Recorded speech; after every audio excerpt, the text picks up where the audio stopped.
जय हिंद दोस्तों। आज देखिए हम इस बारे में बात करेंगे कि कैंसर क्या है। कि कैंसर एक डिसीज़ है जो कि इतना तेज़ी से आज के टाइम पर फैल रहा है जिसकी कोई लिमिट नहीं। पहले के टाइम पे तो लोग ये कहते थे कि कैंसर की देखिए कुछ पर्टिकुलर रीजंस हैं, जैसे कोई शराब पी रहा हो, टोबैको खा रहा हो, ठीक है, सिगरेट पी रहा हो।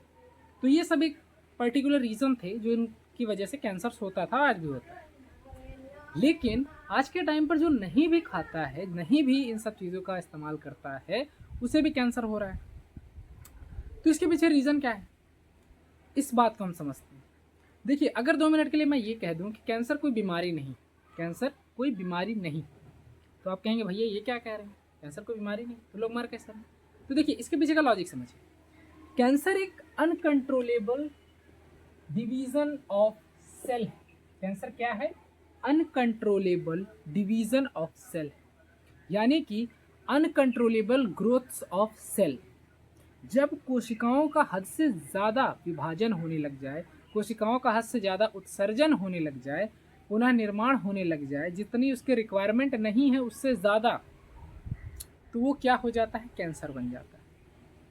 अब मैं आपसे एक सिंपल सा एग्जांपल देके आपको समझाता हूँ कि मान लीजिए कि ये मेरा हाथ है, यहाँ पे मुझे कहीं चोट लग गई या कट लग गया मेरे, तो अब ये जो जगह है अगर खाली होगी तो यहाँ पर जो सेल डिवीज़न है by the process of mitosis, ये जो कोशिकाएं हैं वो फैलना चालू करेंगी और यहाँ पर भर जाएगी, जितनी खाली जगह थी वो भर जाएगी। लेकिन कैंसर सेल्स में ऐसा नहीं होता।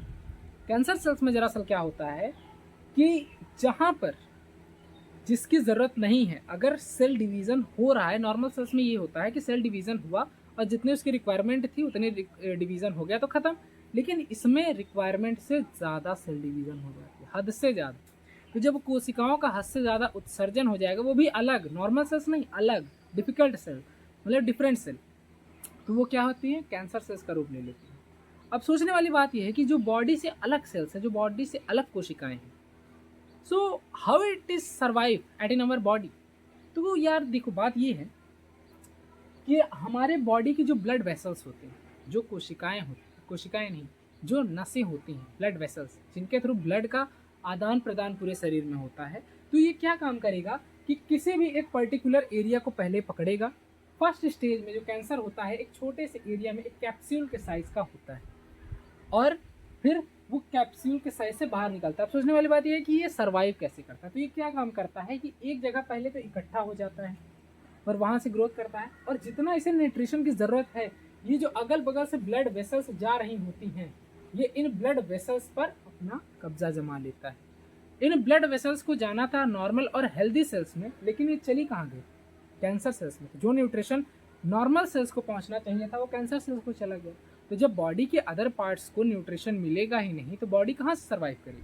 बेसिक सी बात है। तो ये जो कैंसर है, इसी तरीके से न्यूट्रिशन को पूरा अपने अंदर जब खींच लेता है तो इंसान की शरीर की एकदम सारी चीज़ें ख़त्म होने लग जाती हैं। जब उसके अंदर जान ही नहीं रह जाएगी किसी भी की, मतलब कोई भी पार्ट समझ लीजिए कि मेरा लंग्स ही है, अगर लंग्स में भी न्यूट्रिशन नहीं गया, लीवर है, स्टोमच है, किडनी है, मेरे आइज़ हैं, अगर इन सब में बराबर न्यूट्रिशन ना जाए, कमज़ोर हो जाए, तो ये एक टाइम आएगा कि ये डेड होने लगेंगी, मरने लगेंगी इनके अंदर की कोशिकाएं, क्योंकि जितनी रिक्वायरमेंट है वो पहुंच ही नहीं रही है। तो इसीलिए अगर कैंसर सेल्स जो हैं ना होती तो सही से पहुंचता, लेकिन जब कैंसर सेल्स वहाँ होती हैं तो वो सारा न्यूट्रिशन खींच लेती है। इसीलिए इंसान की जो शरीर होती है वो एकदम अनहेल्थी हो जाती है, मतलब एकदम वीक हो जाती है। कहने का सेंस ये है। तो अब ये जो सेल डिवीज़न है, इसको रोकने का भी बहुत सा प्रोसेस है, इसको आगे समझते हैं, ठीक। और ये जो है सबसे पहले एक कैप्सूल के फॉर्म में होता है, फर्स्ट स्टेज। उसके बाद ये थोड़ा सा फैलना चालू करेगा, अपने एरिया को हल्का सा बढ़ाएगा। अगर ये इतना है तो ये और थोड़ा सा बड़ा होगा। फिर थर्ड स्टेज में भी ये उतने में ही कैप्सूल में, मतलब कैप्सूल नहीं, अपने एरिया को थोड़ा सा बड़ा कर लेता है।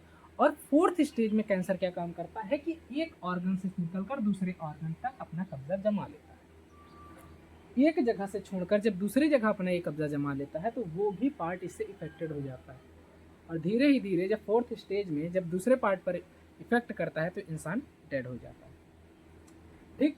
ये बनाता क्या है? सबसे पहले बनाता है एक ट्यूमर। ट्यूमर देखिए दो टाइप का होता है, आपने सुना होगा कि लोग, किसी के ब्रेन में ट्यूमर है, किसी के पेट में ट्यूमर है। वो ट्यूमर क्या है, कैंसर है, कैंसर का सेकेंड थर्ड स्टेज है।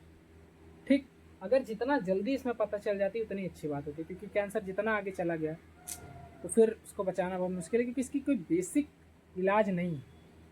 ये रीज़न। ये दो टाइप का होता है, बेंजीन और मेलिग्मा। कितने टाइप के ट्यूमर, बेंजीन और मेलिग्मा। अब तो देखिए, अब हम समझते हैं कि टाइप्स क्या क्या हैं इसके। सबसे पहला आता है कार्सिनोमा। अब कार्सिनोमा जो कैंसर होता है ये मेनली पूरे बॉडी में होता है। ये सबसे ज़्यादा 85% मानकर चलिए कि ह्यूमन बॉडी में होने वाला सबसे ज़्यादा जो कैंसर है वो किस में आता है, किस कैटेगरी में आता है, कार्सिनोमा कैटेगरी में आता है। उसके बाद जो सेकंड वन है वो है स्कार्सिनोमा, जो कि उसके बाद 5 से 10% ये कैंसर भी होता है। और फिर उसके बाद ल्यूकोमा, ग्लिकोमा, ऐसे बहुत सारे जो टाइप्स हैं इसके कैंसर्स के वो हैं, लेकिन वो बहुत रेयर कंडीशंस में होते हैं। ठीक है, नेक्स्ट आता है कि हमारा कॉजेस क्या क्या है, इसके कारण क्या क्या है। सबसे पहला आता है कि जेनेटिक। मेन बहुत बड़ा रीज़न है कि जेनेटिकल भी कैंसर इंसान को होता है, मतलब जेनेटिक के ऊपर मैटर करता है। सबसे पहला होता है प्रोटोएंसियोनेसिस सेल। अब देखो इन सेल्स में होता क्या है, ये सेल जो होती हैं बॉडी में इनएक्टिव होती हैं, मतलब कहने का मतलब ये है कि ये बंद होती हैं। और अगर ये किसी तरीके से एंसियोनेसिस बन जाए, कहने का मतलब ये है कि एक्टिव हो जाए, तो इंसान के शरीर में कैंसर होने के चांसेस 90%। सेकंड वन होता है कि हमारा ट्यूमर सुप्रेशन जीन। अगर ये जो है जब तक एक्टिव है इंसान के शरीर में कैंसर नहीं हो सकता है, लेकिन अगर ये इनएक्टिव हो गई तो फिर दिक्कत है भैया, क्योंकि अगर इनएक्टिव हो गई तो ये सीधा कैंसर का रूप ले लेगी। नेक्स्ट वन आता है हमारा कि वायरसेस। बहुत से वायरस सुने होंगे आपने, HIV, HTLV, बहुत टाइप के वायरसेस हैं जो कि किसके लिए मैटर करते हैं, कैंसर के लिए, कि कैंसर इस कारण से भी होता है। नेक्स्ट आता है कि हमारा फिजिकल रीज़न क्या क्या है। देखिए, हम जो पहनते हैं, हम कोई भी चीज़ जो यूज़ करते हैं, कहीं से भी वो प्योर नहीं है। हर एक चीज़ किसी न किसी मटेरियल से मिलकर ही बना हुआ है। कहने का सेंस ये है कि इम्प्योर है। तो जितनी ज़्यादा चीज़ें इम्प्योर होगी, कैंसर होने के चांसेस उतने ज़्यादा हैं। जो आप कपड़ा पहन रहे हैं, क्या ये प्योर है? नहीं, केमिकल से एक बार ये पूरा रिफ्रेश होकर फिर तो आपके पास आया है ना। तो क्या इससे स्किन कैंसर नहीं हो सकता? बिल्कुल का चांसेस है कि स्किन कैंसर हो सकते हैं। उसके अलावा स्किन कैंसर के कॉजेस क्या है कि सनलाइट, जिसकी बॉडी में जितना ज़्यादा मतलब कि जो कहने का सेंस ये कि जो ज़्यादा जितने गोरे लोग होते हैं उनको कैंसर होने की संभावनाएं ज़्यादा होती है। शरीर में एक तत्व पाया जाता है मेलिलिन। ये जो तत्व है, ये जिसके शरीर में जितना ज़्यादा होगा उतना ज़्यादा उसके कैंसर होने के चांसेस होते हैं, जिसका नहीं होते हैं। कहने का सेंस ये है कि नहीं होते हैं, और जिसके शरीर में जितना कम होगा उसको उतना ज़्यादा चांसेस होंगे। ठीक, नेक्स्ट वन आता है हमारा कि फिजिकल तो हो चुका है। नेक्स्ट वन आता लास्ट टाइम हमारा केमिकल। आप जो भी खा रहे हैं, जो भी मतलब कि पी रहे हैं, वो सब कहीं ना कहीं किसी न किसी तरीके से मतलब कि इम्प्योर हैं। अब इम्प्योर कैसे हैं? आप कोई भी पैकेट दूध का लेकर आ रहे हैं, कोई भी चीज़ पैकेट वाली अगर आप ले रहे हैं, तो क्या वो सेफ़ है? 100% बात है कि नहीं सेफ़ है। अब वो सेफ़ क्यों नहीं है?